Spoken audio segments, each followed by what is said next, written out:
My parents gave the $200 million company I built to my sister. They called me just the builder.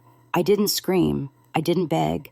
I made one call, and in less than 6 hours, they paled like the blood had vanished from their faces. But before I tell you what I said on that call, let me explain how we got here. My name is Oprah Winfrey. I'm 42, and I live in Atlanta. 12 years ago, I walked away from my job as a senior content producer at a national network to start something I couldn't describe in words back then. I just knew that what passed for storytelling on TV felt hollow, and I believed we could do more.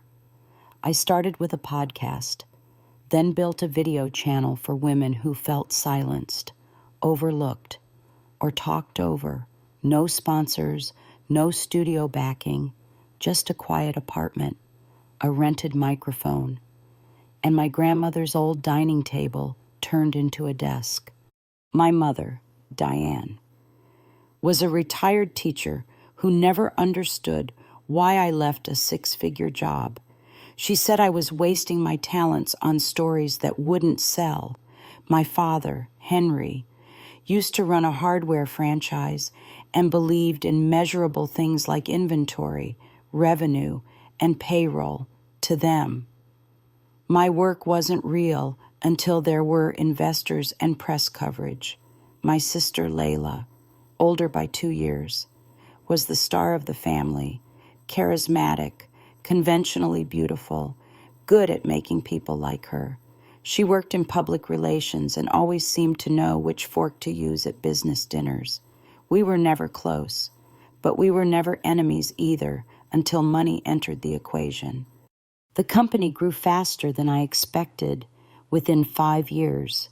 We had secured partnerships with educational foundations, nonprofits, and corporate sponsors looking for authentic narratives. I called it open frame media, and we made our name producing raw, smart, unfiltered content about resilience, justice, and mental health. At first, I did everything: directing, scripting, editing, uploading, even replying to emails. Slowly, I built a team. Miguel, a genius systems engineer I met at a conference in Austin, became our CTO. Emma, a storyteller with a voice like velvet, handled editorial. I gave away generous equity to those who built with me from the ground up. We didn't chase investors. They found us. By year 7, we were valued at $75 million. My parents started attending our panels. My mother asked for company sweatshirts to give her bridge club. My father introduced me at family reunions as our daughter, the entrepreneur. They still didn't quite get what I did, but they were proud in their own way. And Layla. She started asking more pointed questions. What's your board structure like? Have you considered licensing formats to international markets? Why not create a leadership role that's more forward-facing? At the time, I thought she was just curious. I didn't see what was coming. Because when your company hits $200 million in valuation, everyone who never stayed up with you at 3 a.m. suddenly wants a seat at the table. And when you're exhausted from 12 years of running point, sometimes you let your guard down with the people who share your last name. 3 months ago, I was invited to a private dinner at my parents' home, just family. They said, Layla flew in from New York. My mother had cooked prime rib, which she only made on holidays. There was wine already opened. The table was set with her best dishes. At first, we made small talk. Layla looked too polished for a casual dinner. My father waited until dessert to drop the news. Oprah, he said, after dabbing his mouth with a cloth napkin. Your mother and I have been thinking about Open Frame's future. We've spoken to some legal advisors, and he paused industry consultants. And we believe the company would scale better with Layla as CEO. You're brilliant, he added. but you're the builder. Layla has the mind to grow what you've created. I don't remember the taste of the dessert. I remember the silence that followed. I remember my mother folding her napkin carefully and saying, "This way, you can focus on what you love without the burden of running things." I remember Layla's eyes, half soft, half victorious, and I remember not saying a word, not arguing, just nodding once and excusing myself before the coffee was poured. That night, I went home and stared at the shelves of books I'd collected over the years. Every one of them had dog-eared pages and underlined lines, quotes about voice, ownership, legacy. I thought about the years I didn't take a vacation, the employees who followed me when we had nothing to offer but belief, and I thought about how fast family will rewrite history when there's equity involved. I turned off my phone, shut down my inbox, and opened a folder on my private drive labeled, "Just in case." I had prepared for this moment long before it happened. The next morning, I didn't get out of bed right away. My phone had dozens of notifications. Layla had already updated her LinkedIn to reflect her new title. My mother had posted a photo of the dinner table with the caption, "New Beginnings." There were no mentions of me, no thanks for the years I poured into building what they were now celebrating. Just smiles, polished glasses, and one empty chair, mine. I sat with that silence for a long time. At first, I thought maybe this was just symbolic, some restructuring to impress investors. Maybe I still had a say in decisions. But by noon, Miguel called. He sounded cautious. "Oprah, I just got looped into a board email you weren't copied on. Layla's hosting a leadership orientation Friday. The agenda shows her introducing a new vision for content direction." I thanked him and didn't ask more. Miguel had always respected boundaries, but the implication was clear. This wasn't symbolic. It was real. I had been quietly pushed out of my own company without a single vote or public announcement, and the people I trusted had played a part in it. I opened the company charter I had signed years ago. Back then, the lawyers were expensive, and I had relied on my parents' connections to move fast when we closed our first major partnership deal. I remembered them offering to act as guarantors through a holding entity, saying it would give us more credibility. I had been sleep-deprived, grateful, and focused on expansion. I had signed the documents with barely a pause. Now, reading those same papers, I saw clearly what I hadn't wanted to see before. Their holding company held preferred shares with special voting rights. My majority stake wasn't enough to override decisions made by family consensus, especially now that Layla was CEO. I didn't cry. I didn't throw anything. I didn't even feel angry. Not yet.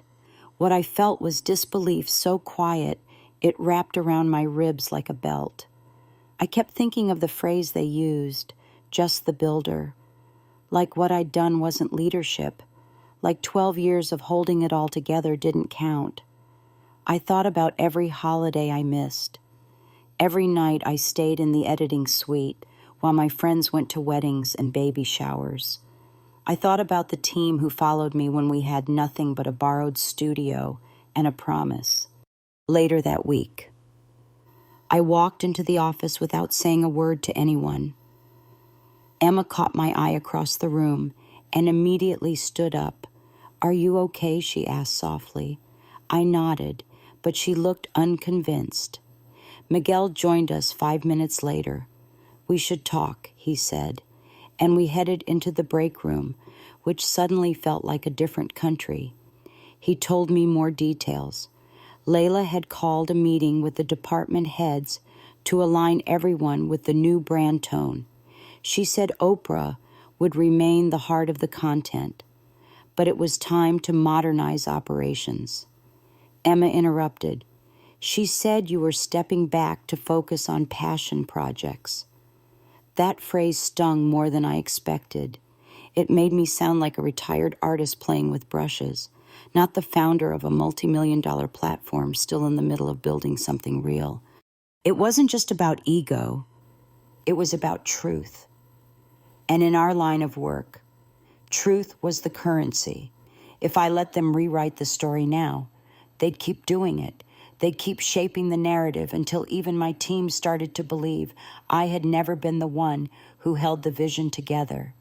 But I wasn't ready to fight back. Not yet. I needed clarity. So I took the rest of the week off.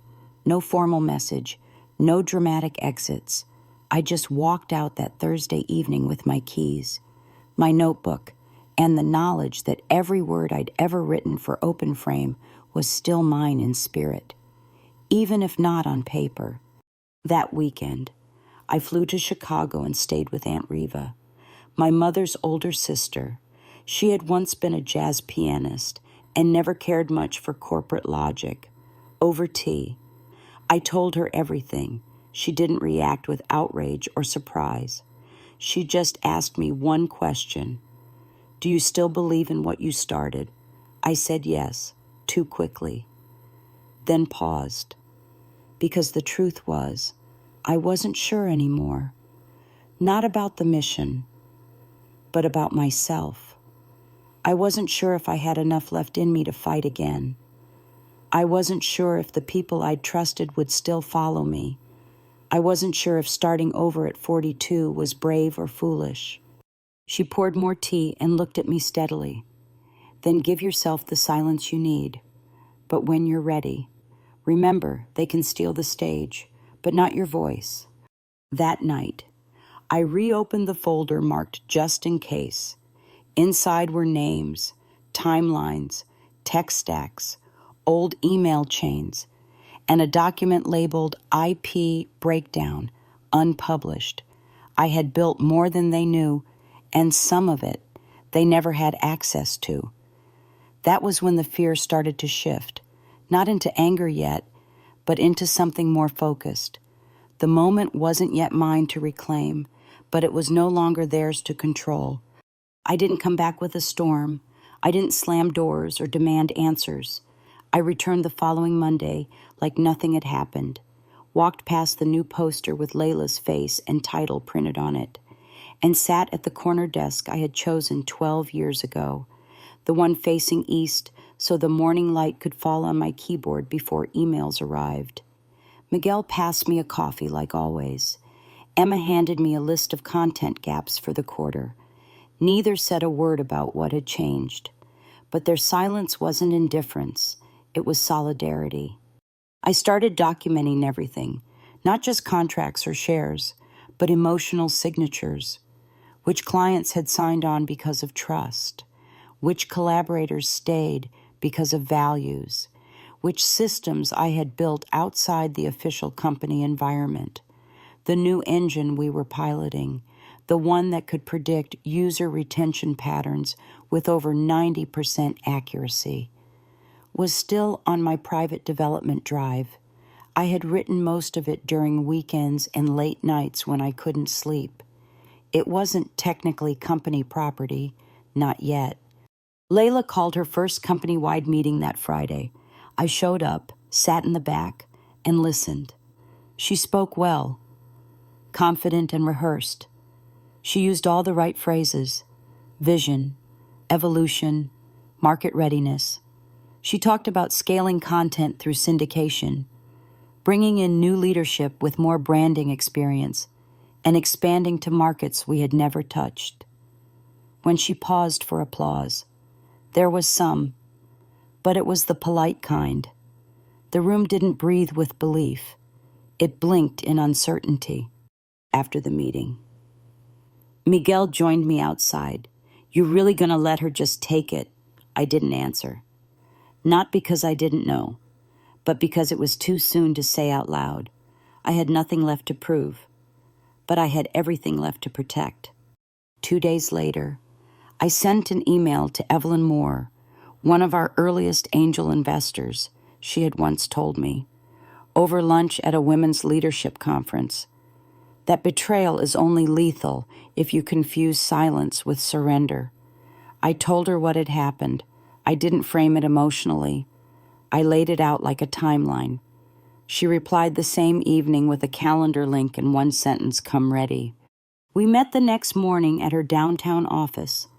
I wore no makeup and brought no slides, just a black notebook and my voice. She asked me what I wanted. I said I wanted the truth protected, the team defended, and the future intact. She asked if I wanted the company back. I said no, not the shell of it. I wanted what mattered, the soul of it, the content engine, the trust of our partners, the core infrastructure we'd built off books to scale ethically. She leaned back, hands folded. Then you need to move fast. The window before rebranding closes within 90 days. When I returned to the office, Layla had changed the company font. A small thing, barely noticeable, but fonts matter. They carry tone. She'd picked something colder, sharper. It told me everything. She wanted to make this company feel different, less human, more commercial. I stayed late that night, reviewing everything we had built. Some of the most critical software had never been committed to the main servers. Some contracts had key person clauses. Some clients still had my personal number saved as founder. Emma stayed behind with me. We didn't speak much. Around 11, she finally asked, "You have a plan, don't you?" I nodded. She didn't ask what it was. The fewer people who knew, the safer it would be. She handed me a flash drive. No label, no name, just in case. She said, "I didn't ask what was on it." The next morning, Layla scheduled a one-on-one with me. Her tone in the email was falsely casual. "Hey, let's align on next steps. Want to make sure we're making the most of your strengths." We met in the glass conference room that used to be mine. She wore a new blazer. She talked about restructuring the content division, giving me a senior advisory role, perhaps even a founding editor emeritus title. I asked her what she meant by making the most of my strengths. She smiled in that way people smile when they believe they've won. "You've always had a gift for seeing stories before they happen. You shouldn't have to worry about budgets and logistics. Let me take that burden." I sat still, hands folded.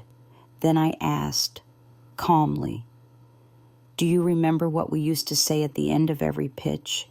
She blinked. "We help people see themselves clearly." I nodded.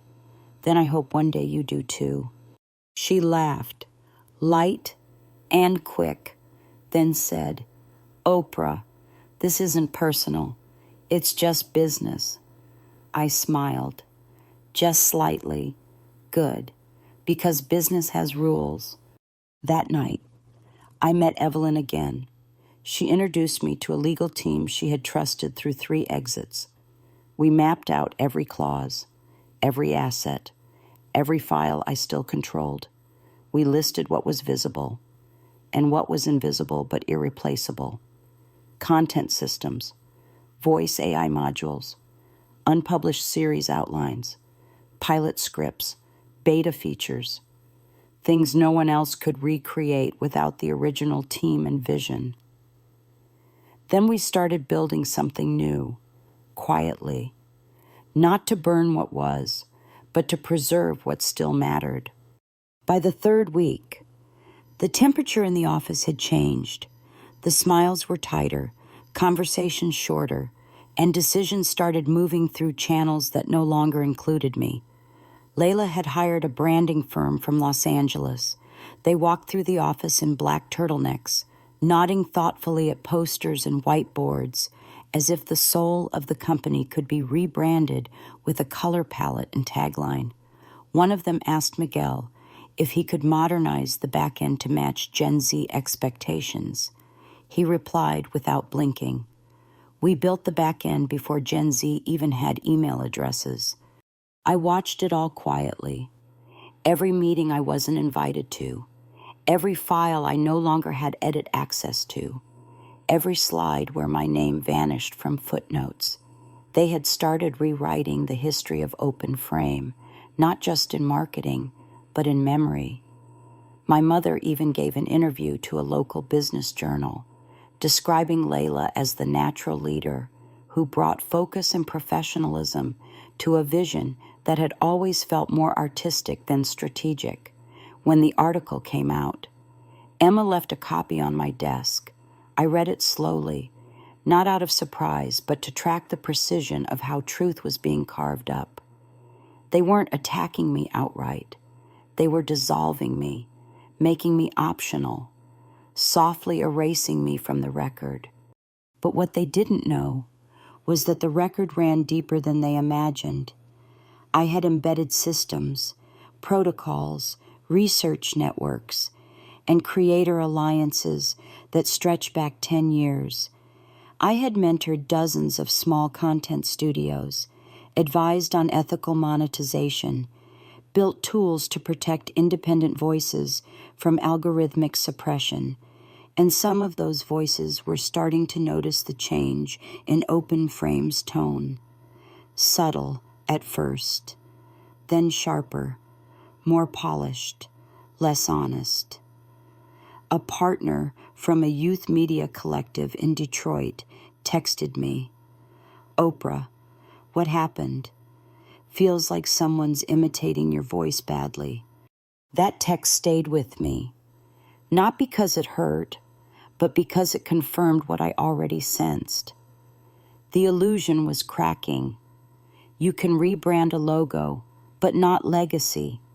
You can redistribute power, but not presence. So I started meeting quietly with old allies. I flew to Durham to meet Carol Yates, one of our most trusted broadcast partners. She had been with us since the early pilot days, when we filmed a 4-part series on incarcerated mothers. Over lunch, I laid out what had happened. She listened without interrupting, then folded her napkin and said, "We trusted Open Frame because we trusted you, not the name, not the polish, you." After that, I met with 2 university clients, 3 nonprofit collaborators, and the head of a podcasting network in Chicago. All of them said some version of the same thing. If you're building something new, we're listening. But I wasn't building anything yet. I was still watching, still assessing how far they would go. Then, one afternoon, I walked into the office and found my personal archive missing. Years of research files, scripts, interview notes, original show concepts, all backed up, of course. But gone from my drive, my folders, my labeled drawers. When I asked IT, they said Layla had ordered a centralization of assets for security. I smiled and thanked them. I didn't show any emotion. I just walked back to my desk, sat down, and wrote a 2-line email to Evelyn. It started, "Let's proceed." That evening, we filed provisional ownership documentation for the predictive engine we had built off platform, a layered content mapping tool with emotion-based indexing and audience segmentation logic. It was the most powerful intellectual asset we had ever developed, and it was fully outside the company's core infrastructure. Evelyn's legal team tied its ownership to me directly, independent of Open Frame's IP. We also began preparing communication protocols for our top partners in the event of executive realignment, carefully worded to avoid alarm but make our stance clear. The next morning, Miguel walked in with his laptop open. "They're moving to lock me out," he said. "I got a notice from HR about unauthorized access review." I asked if he was ready. He nodded. So we quietly shifted control of the last server node they hadn't touched, one that stored the content classification architecture for our entire episode library. We didn't delete it.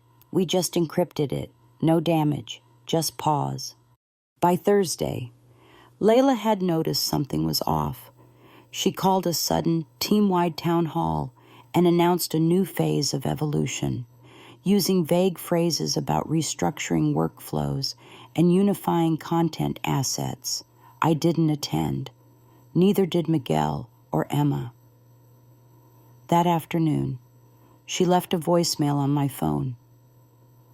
Oprah, I think we've had some misunderstandings. Can we talk before things escalate? I didn't respond right away. Instead, I went home, turned off the lights, and sat by the window. The city was quiet, lights blinking through the fog. I thought about how often women like me are asked to be grateful for being included in things they created. I thought about the cost of silence. Then I opened my laptop and wrote a single line to my core team. Tomorrow, we act. The next morning, I arrived at the office before anyone else. The city hadn't even finished waking up, and the air smelled like concrete and quiet decisions. I made coffee like I always did, not because I needed it, but because rituals matter. Then I opened my laptop, reviewed the final list, and clicked send. One email to each of our 10 largest clients, carefully worded, neutral in tone but unmistakable in meaning.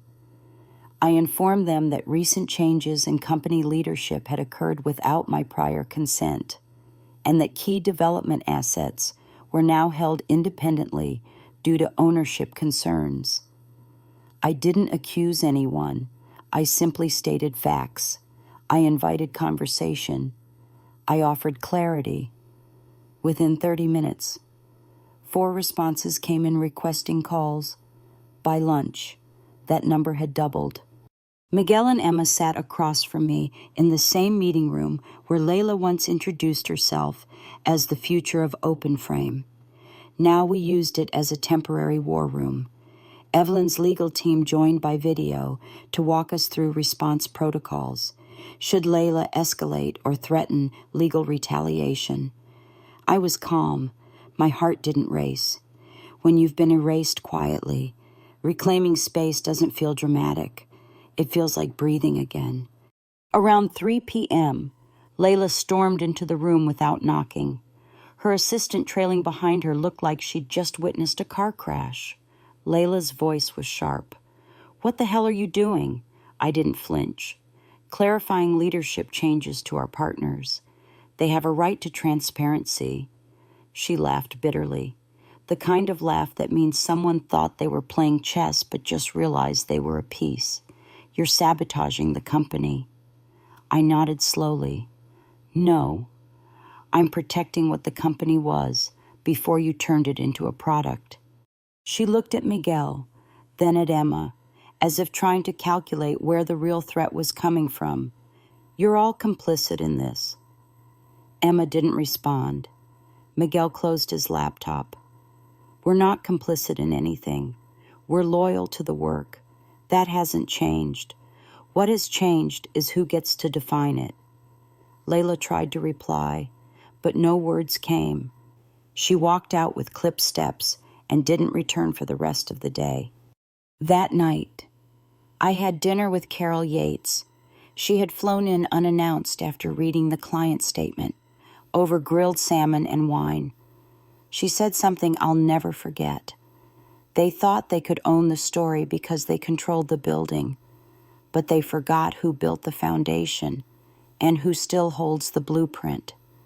That sentence became the center of my strategy. The story wasn't theirs to sell. It wasn't even the company's anymore. It was mine, and I didn't need a boardroom to tell it.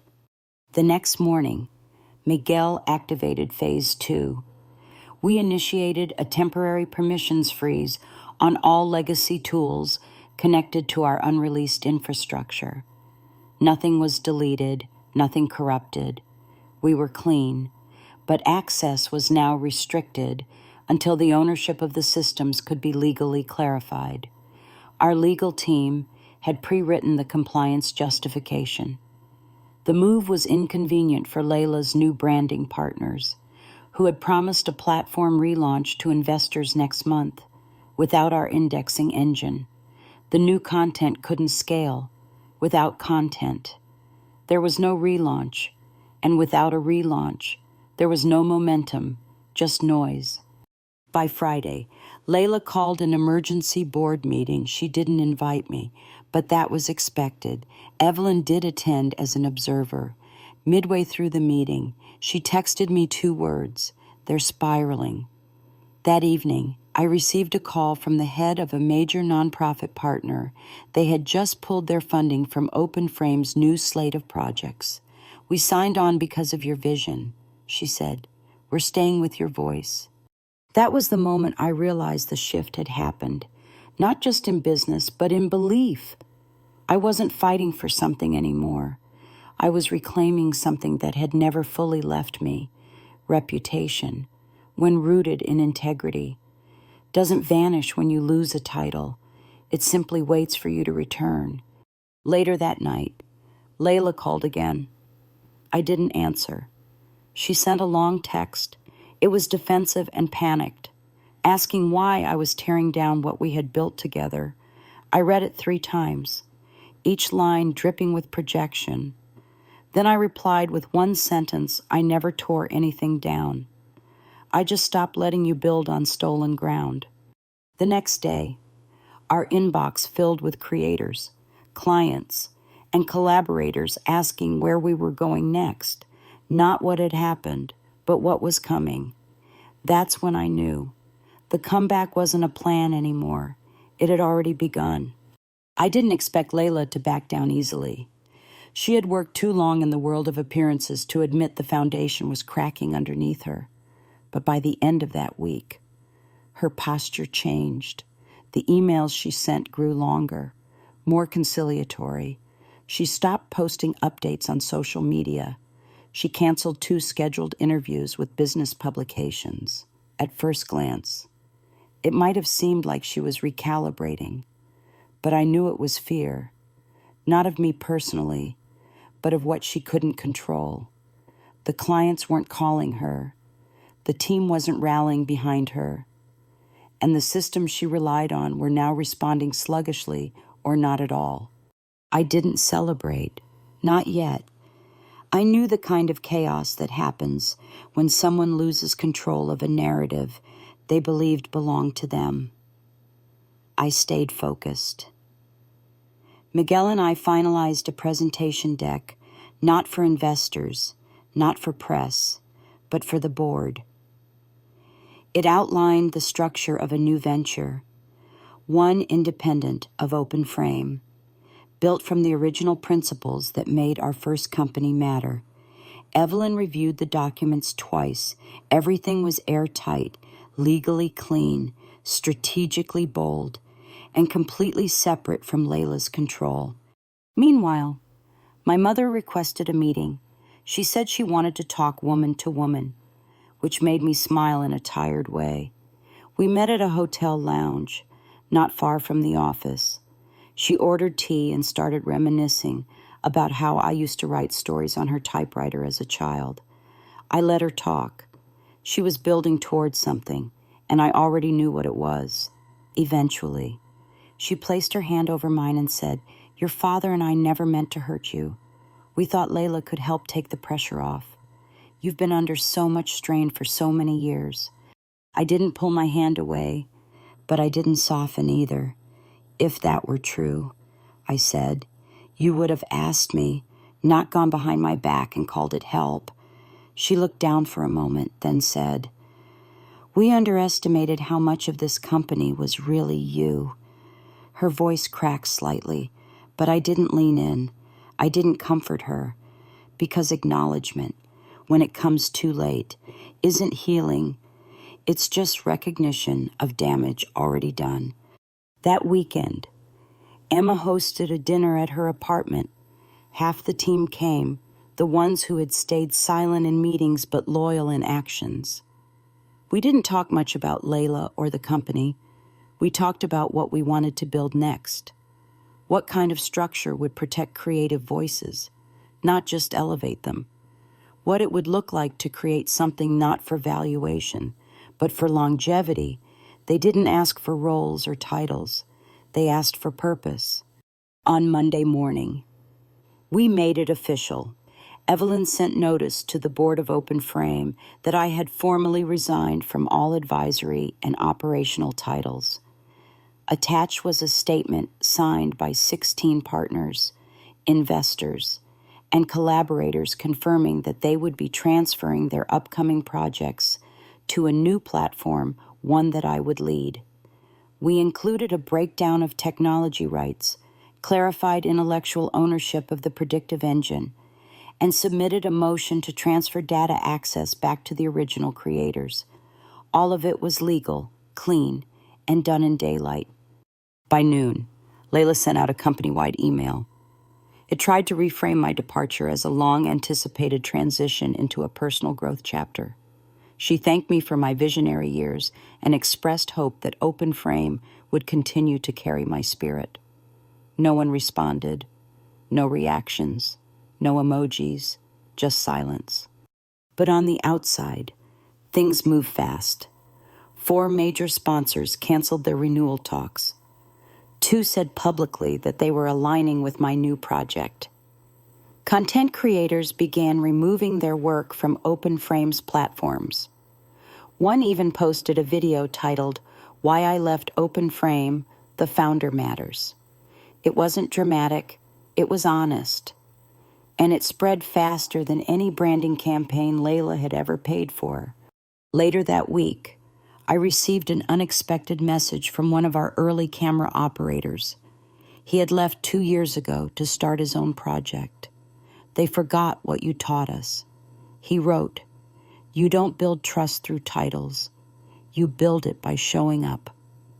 That sentence stayed with me, not because it was poetic, but because it was simple and true. On Friday, Layla tried calling again. This time I picked up. She asked if we could meet. I said only if it included the board and legal counsel. She paused, then agreed. But her voice had changed. The sharpness was gone. What remained was something closer to resignation or recognition. I couldn't tell yet, but either way, I was ready. Not to take anything back, just to make it right, us to make. The meeting was set for Tuesday, 10 a.m., in the same conference room where Layla had once smiled beside a new investor and introduced herself as co-architect of the next generation. This time, she didn't smile. She wore a navy blazer, minimal jewelry, and the kind of expression people wear when they're trying not to show fear, but also can't fake control. The board was already seated when I walked in. Evelyn came with me, along with our legal counsel. Miguel didn't attend. He said his presence would only provoke. Emma sent a short message before we started. Whatever happens, don't let them turn clarity into compromise. I didn't prepare a speech. I didn't need one. I started by laying out the facts. My resignation had been filed. My intellectual property rights had been secured.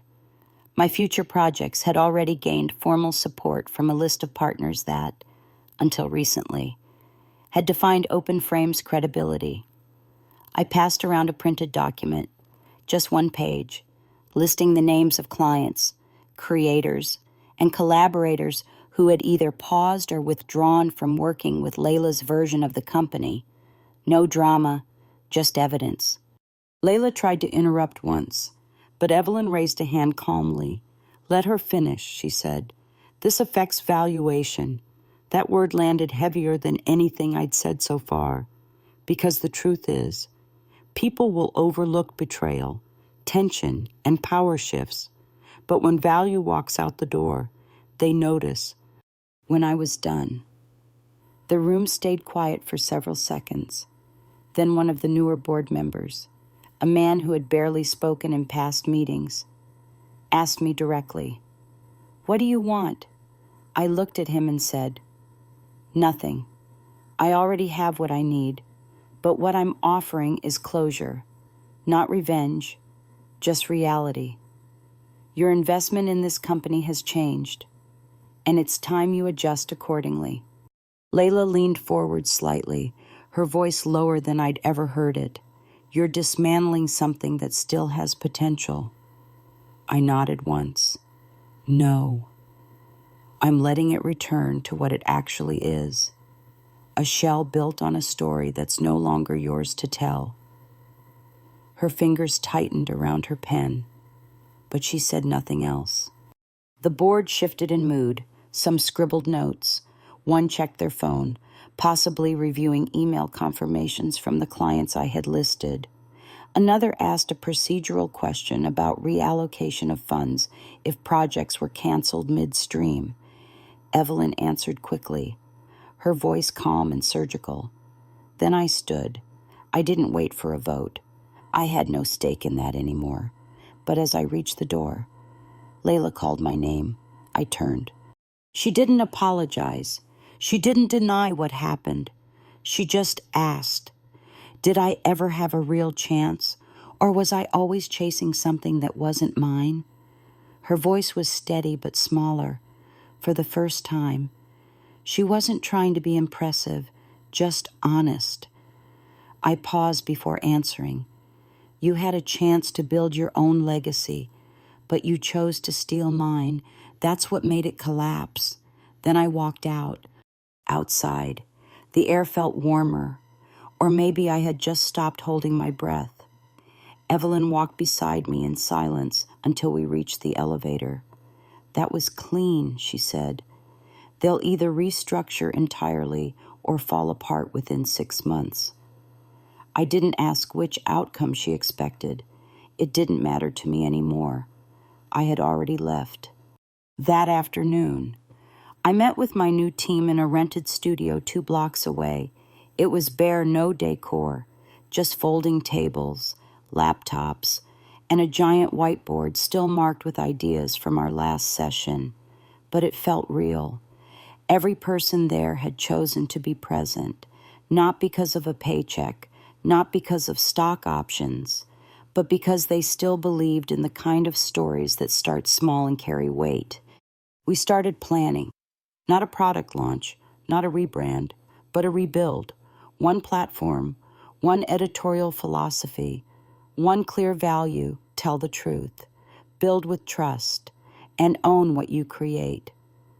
The room filled with quiet energy, the kind you only feel when people are doing something from scratch with their whole selves. That night, I stayed long after everyone left. I didn't check social media. I didn't open any news articles about the meeting. I sat in the dark, sipping tea, looking out the window at the street I used to walk when I first dreamed of doing something different. I wasn't angry anymore. I wasn't even proud yet. I was steady, focused, and for the first time in months, I felt completely mine again. The first thing we launched wasn't a platform, it was a letter, not to investors, not to the press, but to our community. We called it a note from the original builder. I signed it with my name, no titles. I didn't mention the takeover. I didn't name Layla. I didn't use the word betrayal.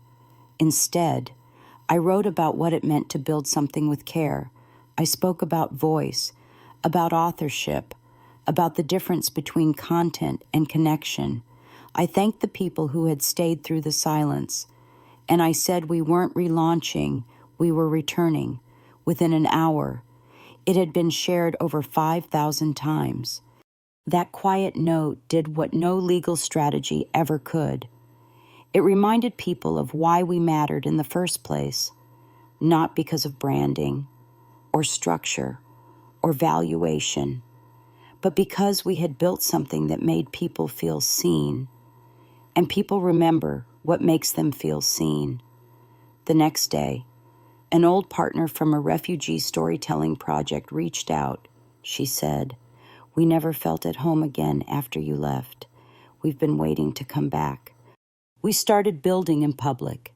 Every decision we made, we shared, which stories we selected, how we paid creators, how we protected data and voice. We didn't launch with a splash. We grew quietly but steadily. Our team worked from coffee shops, living rooms, and borrowed studios. We used our own names, our own faces, no corporate filter. And people noticed. Creators who had once signed exclusivity with OpenFrame began requesting release from their contracts. Sponsors who had been cautious about conflict reached out to say they believed in what we were doing and wanted to support this version, not the louder one, but the clearer one. Meanwhile, Layla started appearing less. Her posts slowed. Her interviews became guarded. The board brought in a strategy consultant to assess the brand impact of recent transitions. 2 more directors resigned. I didn't comment publicly. I didn't need to. When the root system is strong, the tree doesn't fall from wind. It grows through it.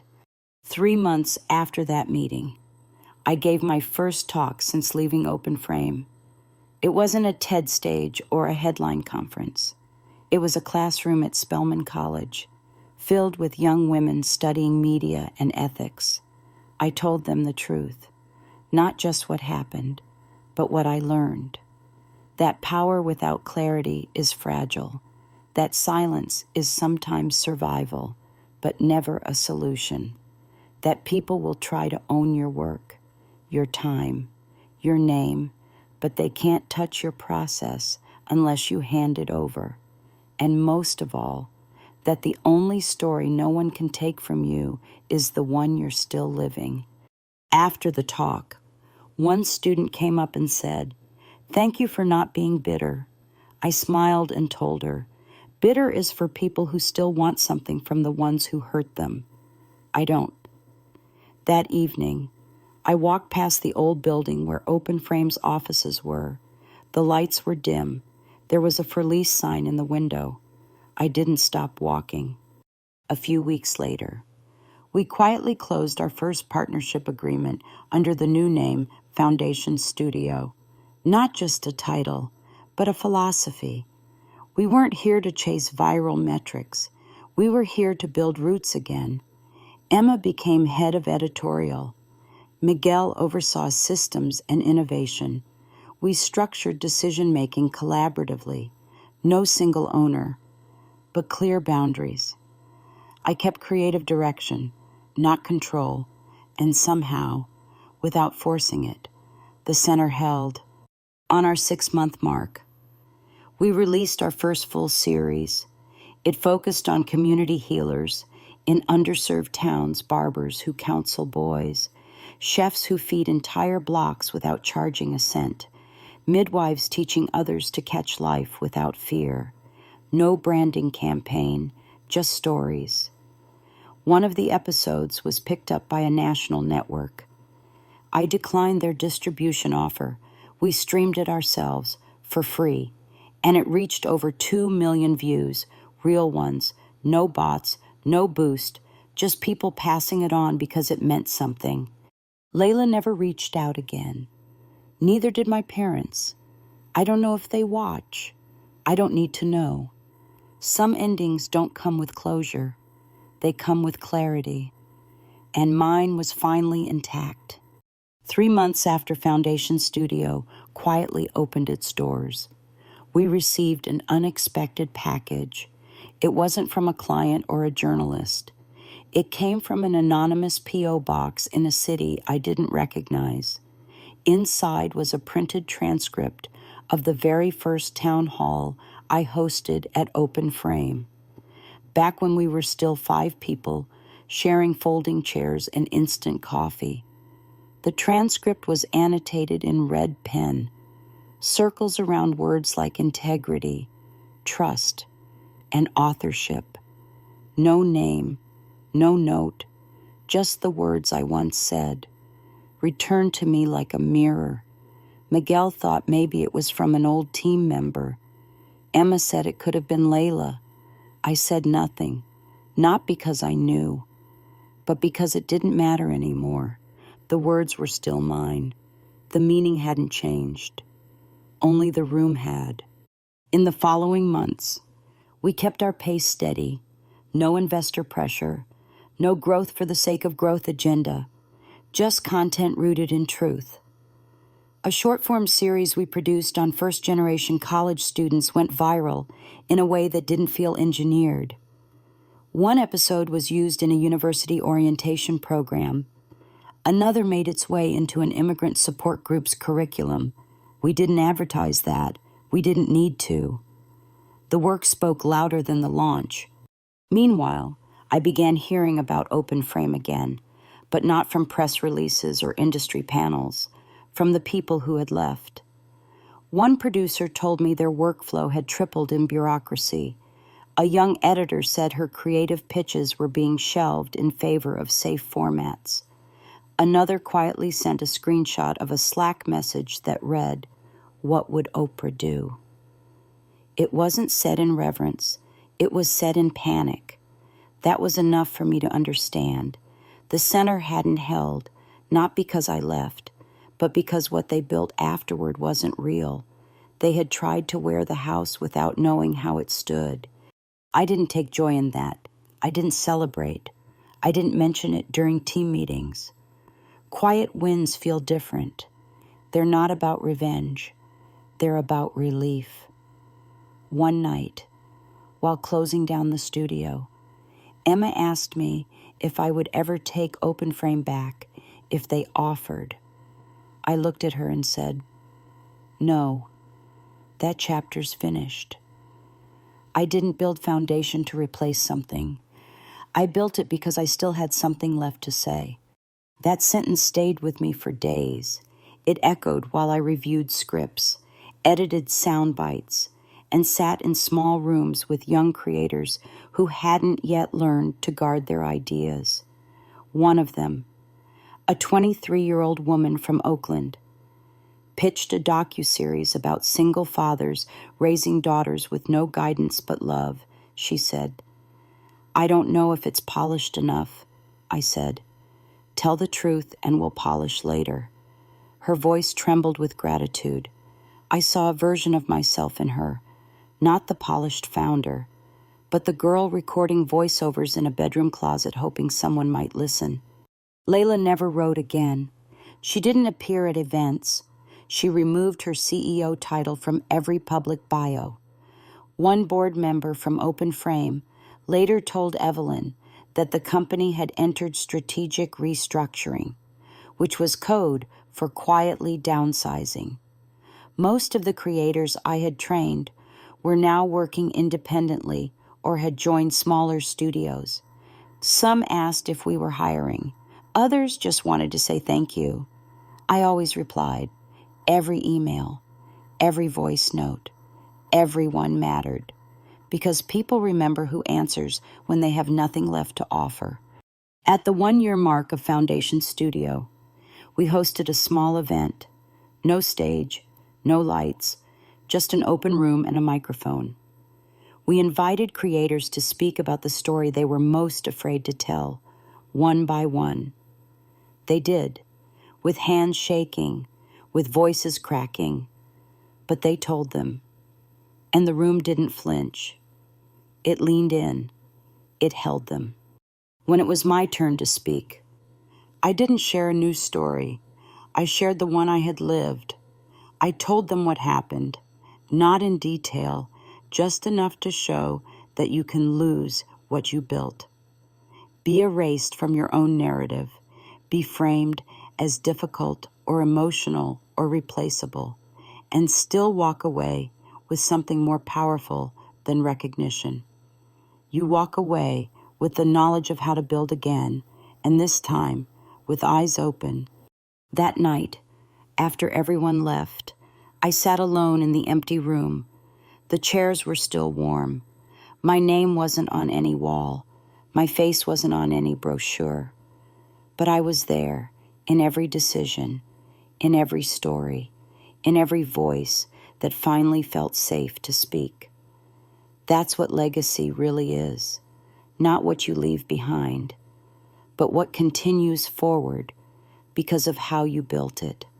Looking back, I don't know if I would have done anything differently, not because it didn't hurt, and not because I saw it coming, but because every part of what happened forced me to ask what I was really building all those years.